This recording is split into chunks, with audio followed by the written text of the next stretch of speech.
natin tong ating pabalatan natin tong ating lukban. Suha. Pomelo. Ayan guys. Sa Bicol ay suha. Lukban. Lukban tawag sa amin. Sa Bicol. English, pomelo. Ayan guys. Babalatan natin para makakain na naman tayo guys. Pomelo guys.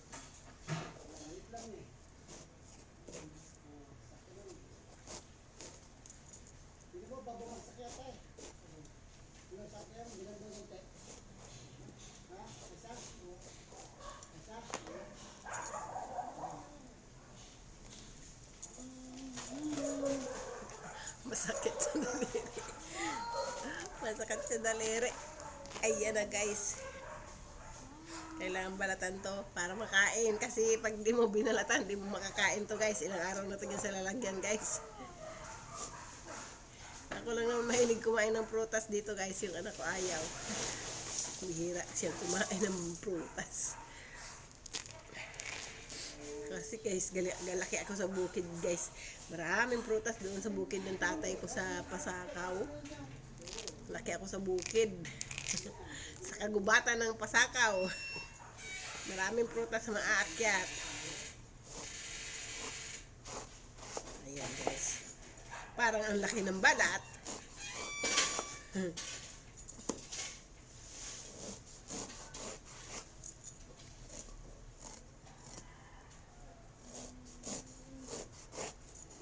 Ng balat.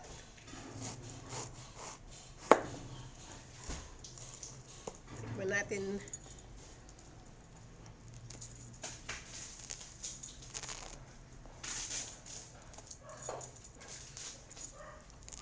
May nakita na naman ang pomelo sa palengke. Masarap yung sa palengke galing matamis. Ito yan lang to, local to. Maasim to. Sarap yung galing Batangas, matamis parang galing Davao.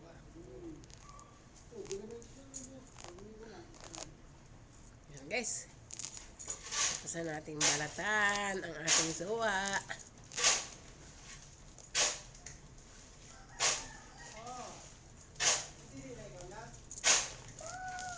Nagdididi. Nagdidi yan. Hindi naubos. Ayan, makalahati pa.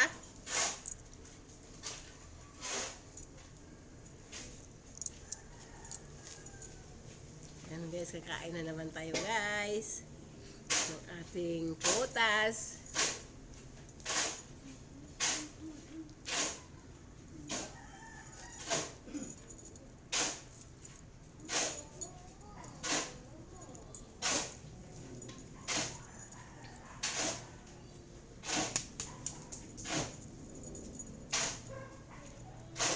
Ganyan, hinog na yan guys. Pag ganyan guys, malaki na ang butas. Oh. Wow, tamis. Ganda.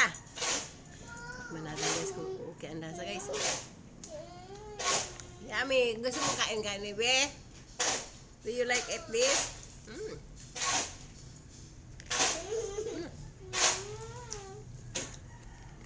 Mm.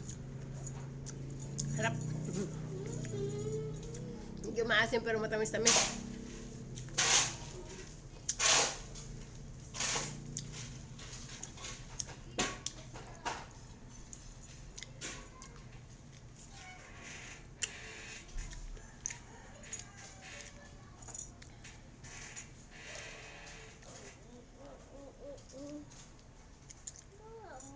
Yan lang guys, thank you for watching.